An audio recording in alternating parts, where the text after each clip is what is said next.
जर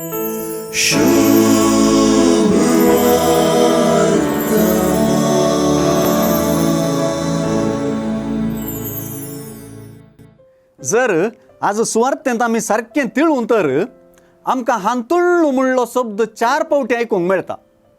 आरिगार आनी हांतुळ्ळू दोनी सांगाताव येतात. आरिगाराचे पिडेची तीव्रताय हांगासर कळीत जाता आनी हांतुळ्ळाक तो लागला म्हणलें स्पश्ट जाता.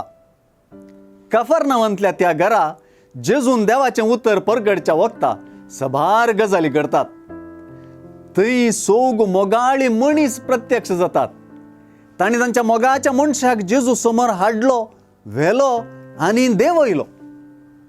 कोणेय एक उतर उलयलेलें आयकना. हांगासर मोग मात्र उलयता. ह्या सोगांचे कुमकेचे बावळे मात्र उलयले. आरिगाराचें हांतुळ्ळ उलयलें. ह्या सर्वांत एकल्याक सगळ्या पारकूंक सच्च्याक भावार्थ दिसलो आनी तो मात्र उलयलो आनी म्हणालो, पुता तुजीं पातकां तुका बक्षली. हें सांगूंक ताका चड वेळ लागलो ना. आरिगाराच्या सोगा मोगाच्या मनशां संगी आनी एकलो ताका पुता म्हूण आपयतलो मेळ्ळो. तोच ताका उठ आनी घे तुजें हांतुळ्ळ आनी चल म्हणालो.